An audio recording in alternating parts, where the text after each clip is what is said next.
Cuando el río sueña, tinta lleva. Cuando el río sueña, tinta lleva. Hola, ¿cómo te va hoy? Espero que disfrutes este día y que si te animas compartas un café, agua, pan o un plato de comida con alguien, que sin importar tus creencias religiosas o espirituales, evites juzgar a las personas, tengas paciencia para ser amable y prudente. Soy María Mendoza, diseñadora, escritora y tallerista, y les doy la bienvenida a este Río que Sueña, un podcast onírico y literario para darle tregua a la vigilia y soñar despiertos durante un ratito. Deseo que mi voz te acompañe y te lleve de paseo hacia tus recuerdos, sueños y milagros. Para el Islam, la santidad es un regalo de Dios y no se puede conseguir de ningún otro medio. Lo más parecido a un santo para las escuelas de budismo es un bodhisattva, alguien que llega a la iluminación y en vez de vanagloriarse presumiendo que ya logró la meta, usa su sabiduría para ayudar a los demás y ser más generosos con todos los seres vivos. La idea es que nadie se quede atrás, que con ayuda mutua, quien está cerca tenga lo necesario para vivir con dignidad, respeto y ética, que logre alcanzar también la iluminación y se vuelva a su vez otro bodhisattva. Así se crea una cadena de personas interesadas en el bienestar, en el respeto y la ayuda de su entorno, incluidos los animales, las plantas y el planeta entero. En el catolicismo se concede el título de santos a las personas que vivieron de modo heroico. Por lo general tuvieron virtudes extraordinarias. Dedicaron su vida a ofrecer enseñanzas religiosas, ayudaron a mucha gente o fueron martirizados a causa de su fe y por defender sus creencias, sin doblegarse a pesar de lo que les hicieran. Y después de morir, al ser invocados, concedieron por lo menos un milagro a alguien más. Los santos son famosos por ser intercesores entre los humanos y Dios. En muchas familias, hace unas cuantas generaciones atrás, se acostumbraba ponerle a un niño el nombre del santo que se celebrara el día de su nacimiento, a modo de bendición, para honrar al santo y para granjearlo en caso de que su ayuda fuera necesaria más tarde. La película del 2004, Millions, Millones en español, dirigida por Danny Boyle, se trata de los hermanos Anthony y Damian, quienes se encuentran una mochila llena de billetes cerca de las vías del tren donde suelen ir a jugar. La historia gira en torno a este suceso y a las consecuencias de lo que deciden hacer con el dinero. El hermano menor estaba obsesionado con los santos. Se sabe de memoria sus vidas y son sus amigos imaginarios. Es una película de comedia y aventuras para toda la familia, que puede servir para tocar el tema de las dificultades que viven muchas personas, sean santas o no, y para practicar un poco de empatía, que sí, siempre está al alcance de todos.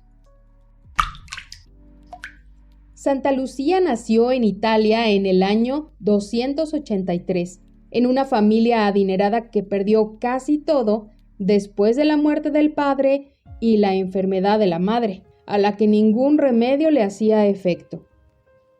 A los 16 años, Lucía rezó a Santa Águeda por la salud de su mamá y se quedó dormida. Entonces tuvo una revelación en sueños. Se le apareció la misma Santa Águeda que le dijo: «Hermana, ¿por qué pides por intercesión lo que tú misma, por la fe que tienes, puedes obtener para tu madre? Siracusa, la ciudad, será célebre gracias a ti, como Catania se hizo famosa gracias a mí». Lo que no le advirtió la santa fue que Lucía iba a sufrir torturas horrorosas como la misma Santa Águeda. Santa Lucía es patrona de los ciegos, modistas, herreros y papeleros, y se le festeja el día 13 de diciembre. San Patricio nació en Escocia a finales del siglo III. Cuando tenía 16 años, fue secuestrado por unos piratas que lo vendieron como esclavo en Irlanda, donde trabajó 6 años como pastor hasta que tuvo un sueño en el que escapaba en un barco hacia Gran Bretaña y se reencontraba con su familia. Se tomó muy en serio el sueño y se las arregló para escaparse y volver. Luego, soñó que un hombre del oeste llamado Víctor le traía muchas cartas. Las entregó al santo y cuando las estaba leyendo oyó una voz llegada desde Irlanda. Pensó que era la gente del bosque, cerca del mar, y parecía que las voces se unían en una sola diciendo: «Ven con nosotros, niño santo, camina entre nosotros». Él se sintió muy conmovido cuando despertó, interpretando el sueño de que debería evangelizar a esas personas. Se ordenó como obispo y volvió a Irlanda. Los druidas no le dieron la bienvenida y se fue entonces hacia el norte, donde sí logró su cometido. Y se cuenta que cuando estaba explicando la Santísima Trinidad, tomó un trébol y de ahí viene el símbolo que se utiliza cuando hacen las fiestas para este santo el 17 de marzo.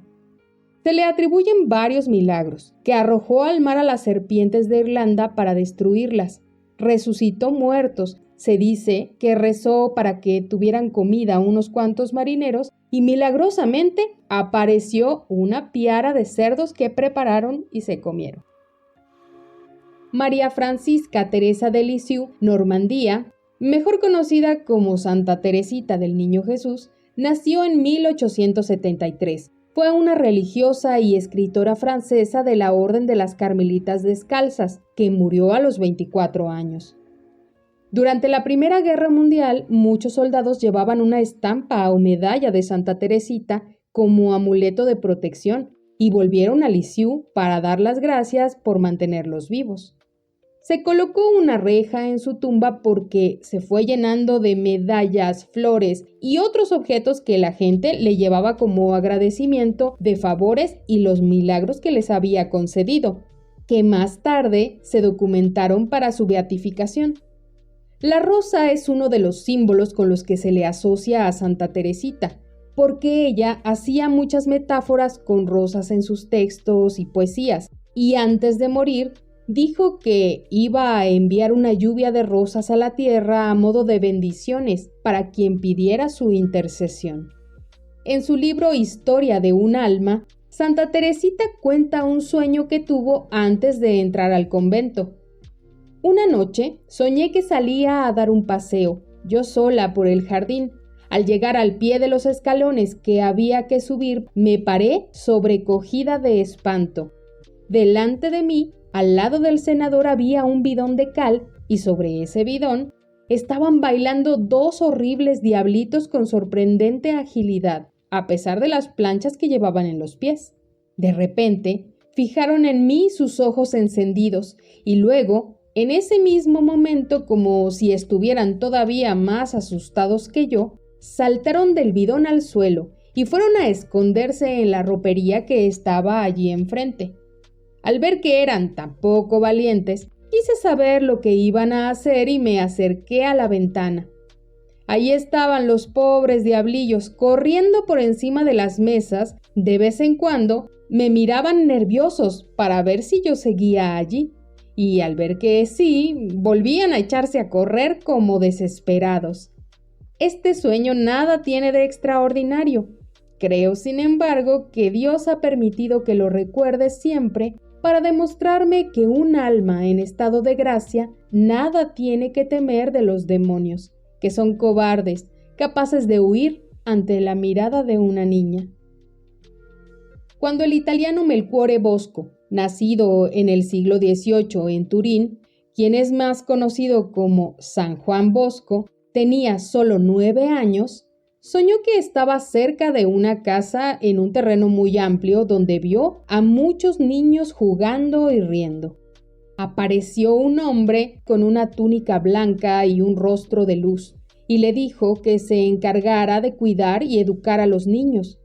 Juan respondió que no tenía manera de hacer eso porque él también era un niño y le parecía un encargo imposible de cumplir. El hombre respondió que iba a lograr esa tarea gracias a una maestra que le sería enviada muy pronto, y apareció junto al hombre una mujer con apariencia luminosa. La mujer le indicó que volteara hacia los niños que se habían ido, y en su lugar vio gatos, perros, cabras y osos. Ella pidió que cuidara de los animales antes de encargarse de los niños. La mujer le puso la mano sobre la cabeza y dijo que Juan entendería el mensaje cuando fuera tiempo de hacerlo. San Juan Bosco fue sacerdote, educador y escritor, y dedicó su vida a crear centros de educación para niños pobres y a la enseñanza de oficios. Entre los libros que escribió, hay uno en el que relata 159 sueños premonitorios que tuvo a lo largo de su vida. Se le conmemora el día 31 de enero, el día de su fallecimiento. La escritora mexicana Guadalupe Dueñas escribió un cuento hermoso dedicado a Santa Teresita del Niño Jesús. Lo pueden encontrar en la antología No moriré del todo, en donde también se halla la historia de Águeda, una niña que llega a un internado dirigido por monjas y la primera noche soñó con religiosas y santos que iban descalzos entre una multitud de novicias que guardaban en sus misales los caireles de Lorenza. También soñó con niños que traían regalos y los ponían sobre su cama. Les comparto un fragmento de El Santo, un cuento de la escritora guatemalteca María del Carmen Escobar. Qué cansado y triste estoy. Hoy he tenido mucho trabajo. Hasta hace pocos momentos la gente desfilaba ante mí. Es fatigoso y triste mi trabajo, sí, muy triste, pero debo cumplirlo. Todos debemos hacer nuestro papel en el teatro del mundo. El mío es este, y lo cumplo de la única forma que puedo hacerlo. Para esto fui creado. No recuerdo con exactitud los primeros días de mi existencia. Hace ya tanto tiempo. Solo sé que desciendo de un hermoso árbol, no genealógico, por supuesto. Un día, de pronto, me vi acariciado por las manos delicadas de un escultor que trató de dar a la perfección mi rostro, manos y pies, preocupándose muy poco por mi cuerpo, ya que mi destino era darme al mundo vestido. ¿Cómo envidiaba entonces a un Cristo que tenía a mi lado? Aunque su rostro no era tan bello como el mío, pero como todo jovenzuelo vanidoso aspiraba a la perfección en todo. Hay que disculparme, era un santo joven. Luego vinieron mis primeros días en la iglesia. Fue difícil acostumbrarse, era muy grande y fría. La gente no acudía aún a mí, era muy joven y sin experiencia, no me tenían confianza. Los fieles preferían acudir en demanda de ayuda de los santos viejos, con Cristo, y sobre todo iban con una hermosa virgen que estaba enfrente de mí. Ella me miraba con su dulcísimo rostro lleno de comprensión y yo solo pensaba, admirándola. Era tan linda, con su vestido blanco y su manto azul. En esos dorados tiempos deseaba yo ser gente para poder acercarme a besar los pies de mi virgen, pero nunca pude ni siquiera hablarle porque estaba muy lejos de mí. Y una noche que intenté decirle algo, tuve que hacerlo a gritos, y los demás santos me llamaron la atención porque no los dejaba descansar. Un día, oh dolor, la estaban sacudiendo y cambiándole de vestido cuando se les cayó haciéndose pedazos. Mi corazón de madera sufrió terriblemente y no volví a verla más. Pero como triste paradoja, su ausencia atrajo la atención de los fieles hacia mí. Al no ver a la hermosa Virgen, inconscientemente volvían sus ojos y me veían, empezando a darse cuenta de lo dulce y tierna que era mi mirada. Mi primer cliente satisfecho, ¿cómo lo recuerdo? Fue don Esteban. Con él realicé mi primer milagro. Aún escucho sus palabras como si hubiera sido ayer, porque fueron las primeras que me dirigieron en mi vida. Cúrame vos, amiguita, Ya se lo he pedido a todos los santos de esta iglesia y ninguno me hace el milagro. Vos sí me lo vas a hacer, ¿verdad? ¿Verdad que sí? Yo callaba, por supuesto, porque nos está prohibido hablar a los santos. No sé qué enfermedad tiene Lucía, pero se me va a morir si vos no me ayudás. En esos momentos hubiera querido ser médico, pero solamente era un santo. Al cabo de algunos días volvió a llegar don Esteban, esta vez jubiloso. Me hiciste el milagro, santito chulo. El patrón me aconsejó que llevara a Lucía con un doctor para ver qué tenía. Así lo hice. La operaron y ya está fuera de peligro. Ahora te voy a mandar a hacer una lapidita de gratitud, para que la gente sepa que sos el mejor santo de esta iglesia. Así lo hizo el buen señor, y poco a poco fueron acudiendo más y más clientes en demanda de milagros. Me fui haciendo popular. Yo digo que los pedazos de la Virgencita hacían los milagros para ayudarme, ganándome así el respeto y el cariño de aquellas buenas gentes. ¡Ay, mi Virgencita! Al recordarla, siento que se me derrite el corazón. Perdón, me olvidaba que no soy de cera. Pero qué calor sofocante. Desde entonces, en mi larga vida, he hecho ya infinidad de milagros. Que no se muera mi hermano, cúralo, por favor. Que mi suegra no se vaya a vivir a mi casa. Que me saque la lotería. Es difícil, ciertamente, este trabajo, pero como siempre lo más duro es al principio. Después uno se va acostumbrando y pues los milagros van saliendo solitos, sin mucho esfuerzo. He curado a muchos enfermos, he devuelto la vista a los ciegos y hasta he dado loteriazos a algunas gentes con suerte. Pero sinceramente, los milagros más difíciles de hacer son los de amor, cuando la gente pone algo de su parte. Dame resignación para soportar la muerte de mi esposo. Me imploraba una joven viuda que adoraba a su marido. Me fue tan simpática aquella mujer que, no conforme con darle resignación, le concedí otro esposo a los pocos meses. Ella también me llevó enmarcado su mensaje de gratitud. Pero no todos los milagros se hacen así rápidamente. Hay mucha gente que me pide resignación y valor para soportar sus penas, pero son ellos mismos los empeñados en sufrir y por más que uno haga, siguen sufriendo, porque en el fondo gozan con eso. En la religión católica se acostumbra dar ofrendas para agradecer los favores o milagros recibidos gracias a la intercesión de un santo o una virgen. Una lápida de gratitud que, como se menciona en el cuento de María del Carmen, es un diploma que certifica su buen trabajo, o bien se lleva a santuarios e iglesias un retablo o exvoto, una pintura hecha a mano por la persona que agradece el favor recibido. Donde se representa la situación sufrida, se describen detalles en la parte inferior, así como la fecha en la que se cumplió lo que se había solicitado. En la Basílica de Guadalupe de la Ciudad de México hay un museo de exvotos con cientos de pinturas ofrecidas a la Virgen de Guadalupe por personas que agradecen salir ilesas de un asalto o un choque, por sobrevivir a una operación peligrosa, y muchos otros milagros cotidianos entre los que se incluyen revelaciones en sueños, situaciones chuscas, sobrevivir a demonios y hasta extraterrestres. San Charbel fue un monje maronita libanés que murió a finales del siglo XVIII.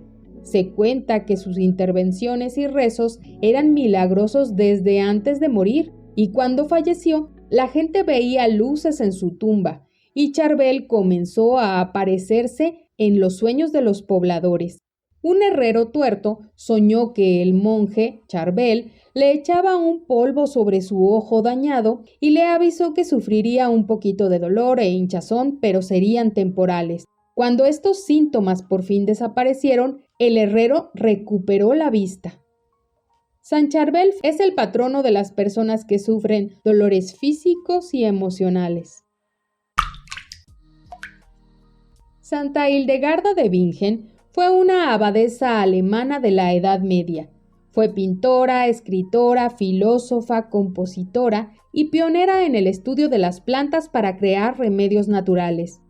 El neurólogo y escritor Oliver Sacks atribuyó que las luces y auras que ella interpretaba como visiones se debían a las migrañas que sufría esta santa. Tal vez esto fue lo que la llevó a experimentar con extractos y aceites esenciales buscando un remedio efectivo contra el dolor de cabeza, el dolor muscular y la tensión nerviosa. Muchas gracias por haber escuchado Cuando el río sueña, tinta lleva. Si deseas apoyar este proyecto, puedes invitarme un café simbólico dando una aportación voluntaria, comprar mis libros en formato digital o hacer un pedido en mi página de Just, donde encontrarás aromaterapia para descansar mejor, prevenir el insomnio y muchos productos con extractos naturales para cuidarte y consentirte de día y de noche. Si te gustó este episodio, por favor recomiéndalo, compártalo con tus amigos, deja un comentario y suscríbete. Si quieres contarme alguno de tus sueños, mándalo a podcastelrioquesu@gmail.com y si es seleccionado, podría aparecer en alguno de los próximos episodios. ¡Hasta pronto!